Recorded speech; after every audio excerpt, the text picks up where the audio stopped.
what do you enjoy most about this kind of concert experience, being able to play with each other? Because I was looking around at you guys, and there were a lot of like knowing glances and smiles, and just it looked like you were having a really good time. It's really nice to see how in the span of a week, I mean, we all really got close together and we aimed for the same goal. It's really nice from freshman, Jan, to somebody who finished their DMA in other school. When I started, then bows were still this way, and it was all just pure gut strings. And you had hair? Sorry, in my armpit. No, your Tam and Jongbin were there the first years, I think. First. Yeah, Jongbin came even after. Yeah, your Tam was one of the first ones. And we're still in good terms. Can you imagine? I was a few months ago in Israel, in Jerusalem, and Yotam is the assistant principal in the Jerusalem Symphony. And I played with them, and Yotam took care of me. We had dinner together, which I paid for. You didn't want me to pay, but I offered. I mean, but I can't force you. And to see them grow, I think that's the most, like Andrea coming back and playing with you as a handle. See how she becomes a better and better, deeper musician. Basically, we can do whatever we want on stage, and that's the goal of making music together. That you don't necessarily rehearse every detail, but you listen to each other, and that's for me great joy to see and to hear. Tonight, can anybody talk about what some of their favorite musical moments were from the concert? There's chance. I think Jen is going to take it. Okay. My favorite moment tonight was in the second movement. Kind of like Amit just talked about how we don't really rehearse like every single detail. There are a lot of things that we kind of do spontaneously, which is really good. And there was this one moment in the second movement where he decided just everything was just going to be so. It was a very, very soft pianissimo, and we kind of, like you said, we kind of just opened up our ears and just listened. And I don't know how to explain it other than time just kind of stopped for like a few seconds, and it was amazing. I looked over at Yotam and I was just like, oh my god, because I couldn't believe it. It was really, really magical. It was really amazing. So that was probably my favorite moment tonight.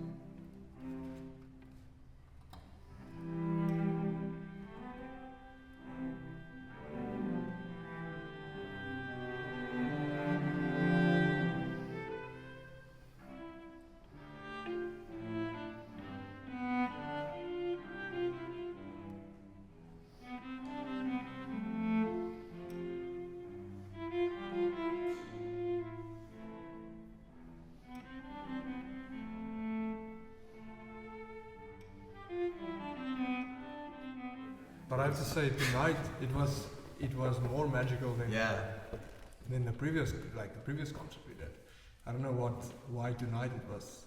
Even there was something more that It was more in tune. No, not just that. No. There was more energy. Why do you think that happened? Because we sit on stage, it's a muscle and we train it. I always tell you guys, even for you it's studio class. That's good. Every studio class you play, every concert you play, you feel more comfortable. And that's why I'm trying to arrange those concerts, is to be on stage, something I cannot do in the classroom. I cannot teach it. I cannot share it with you unless I'm on stage with you. We can talk forever about magical moments or about wanting a certain tempo and then starting it twice as fast, and dealing with it. Learning to deal with the situation is only on stage. So if we did it last week, probably, it doesn't mean anything. Tomorrow could be awful. But we grow with it. That's what's good. And usually if you put it on ice for a week, it usually helps. So I think touring or just playing a lot on stage is what makes magic, eventually. Was there anything that didn't go tonight as you expected in a, let's say, a kind of bad way? Not really. Just For me, just like the third every one. time when I'm on stage, like I don't like everything is unexpected. isn't it for you guys like that? I mean, really, like when I go on stage, it feels like like the first time I've ever played this piece. Like it's No, I always- don't feel that way. No, it feels like that. I Like know. I'm really, I mean, when I'm really playing it, you know, that's like, and then whatever I've practiced, like almost doesn't even matter. Yeah, Because it's, actually you're feel just like in that too. moment, because everybody, you know, like everybody's in that moment, and you're in that moment, so I don't know, maybe Well, then you have to deal with that moment. It's the beauty of performing. Yeah. Was it that way for you? One of the things that I find inspiring from my own aspirations musically is the I guess I would call it a kind of abandon that I think you have, that you are somehow instructing. But did any of you feel like you were more restricted as performers before you came to Peabody and studied with Amit? And do you sense what I'm seeing, which is there's like 100% commitment to the music? You know, you're not afraid to just let it all, like you're saying, let it all go. You know, let it go. Yeah. I mean, that's That's like a- the yeah, goal. That's the a goal. question. That's the goal, is to kind of have that. But I think I mean, in a way- Amit, do you feel like that? Like what? Like that you're already, like that you're free and you can do whatever you want on stage? Not always, Yeah. but I try to. Yeah. I try to feel secure enough technically to be able to just let the subconscious take Yeah. over. So you're not trying to follow. Oh, I do. Yeah, there's always a line and There's a story. plan. There's There's always a a plan, plan. yeah. there's, yeah, But the plan has few options. Okay. At least 3. that's more what I meant when you said like I feel like nothing is going. Like I have an idea You of have an what I'm idea. gonna do, but sometimes you want to let it fly a little bit. Yeah. Like, but you have some type of idea, but you also tried many different things at that same point. But when I chose this group of people, because I mean I've been privileged to have such amazing students, but I wanted to have a group of students that I think will be responsive in that way on stage in reality, not just in a studio concert in people, Yeah. to really be there in front of people that pay money. And I think that's the best lesson, to just try to give everything on stage. And I thought the different generation, different ages will somehow create this magic. And I was enjoying when Jan told me last week in the lesson, he said this was like the best time ever for me or something. Yeah. Being such an outstanding freshman, to be able to sit with somebody who has a DMA and studied here before, and wonderful cellists and musicians, and I think that part of studying is you cannot get in any other circumstances. If you have a great teacher but you never play on stage, so you get good information, but this is it.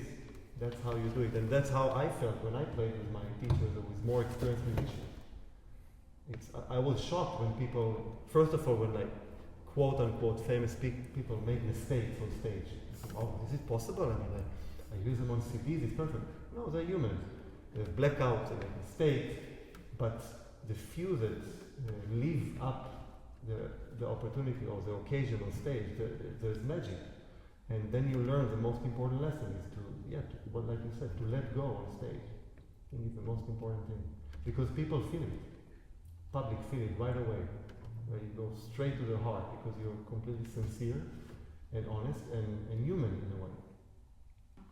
The goal is to be able to have that balance of letting go and being free to do in the moment whatever you feel that is appropriate, and that the energy that goes around you. Also the public, sometimes they move or they are receptive, or sometimes you feel that you have to do something different or that you want to express something different in the moment. And I think that is a great tool to have, to be observant and far away from yourself at the same time as there with inside and listening, so that the balance of technique and all the musical and the story that you want to tell is there, of course, and there's a plan, but at the same time there's flexibility and creativity that only happens in that moment. And I think that's what JP, what you wanted to say before, that you feel like everything you practiced doesn't really matter when you go on stage. I mean, in a way, it does, because it's all this work that you've done for a long time, months and years, and of course it's going to stay there with you, but there's also a way of letting go that you need to do in order to do something that is going to transcend in a way that isn't just going to be in a box and it's like, okay, this is what I practice, this is what I'm going to do, period, and that's it. Of course there's something else that just needs to happen in the moment, and you need to be open to it, and of course public will react to it as well. I remember when I studied with Greenhouse that we did the same thing. We were a few students actually living next to his house, and he was then 81, but a few months after I arrived there, we played a concert with him just in the public library in Welford, a small village on the Cape. And he came, this giant cellist, and played with us. And the last piece was the Song of the Bird. I got to play with him other pieces. And the first thing I told myself, because I always wanted to teach, so I told myself, I'm sure that when I have a class of my own, I'm going to do the same, because the enjoyment of not him just telling me what to do and showing me, it's just to play with him and to see that he's human. Yeah, especially when you're old, you make mistakes. But then when he came on stage and he closed his eyes, it was magic, and you had to follow it. You just had to go with it. And then I understood what it means to be a great performer. Not from any of the lessons that I had with him. From the moment I stepped on stage with him, and the stage was a public library. It doesn't matter. For him, public library or Carnegie Hall would be the same. It's an opportunity to share emotions. And to have your students with you doing it is very special. So guys, when you have students, play with them. JP, talk to me about your premiere, your triptych. Triptych. It's the composer is Joel Philip Friedman. The story behind the piece is that he, first of all, he moved from LA to Washington. And that entire process of him moving away from his old home to a new home, to a new beginning, is what this piece is about, basically. And the way the piece starts out is it's an E minor, and he says it's a reminiscence to the Bach First Suite Prelude. So there's a feeling of flow behind this movement, and this flow actually he refers it to a river. A river that flows starting here and flows maybe all the way to the ocean. And the ocean is where the new beginning is, where the new hope. And that's the third movement, where you can kind of see it as that is the oceans. The new beginning, and that's his new house in Washington. And the second movement is it's not a flowing movement. It's actually more I would define it as a movement that you get the feeling of struggle and almost stillness. It's almost like the river came to a point where it doesn't move. It's just one big dam, just there. And I think also a little bit lost, wondering, like thinking back. It's also maybe filled with memories of his previous home and thoughts about the future. That's what he told me that what this piece is about, and that's what I tried to portray as much as I could. And did you enjoy learning a new piece? Yes. Nobody played before. Yes, I did. It was great. It was a little bit of a struggle to convince him to do it. Yeah, it was a very difficult piece, to be honest. I mean, how did you find it? How did you find it? Oh, you found it? He found it, yeah. But how did you find it? It found him. Yeah. No, I found it. I wanted.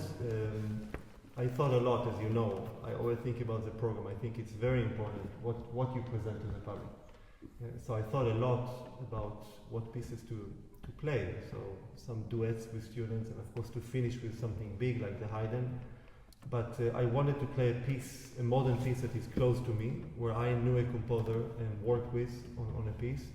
And I wanted one of the students to taste what it means to go through this process of learning a piece that nobody played before, to meet the composer, and to go through that process of have no idea what it is and how it should feel like.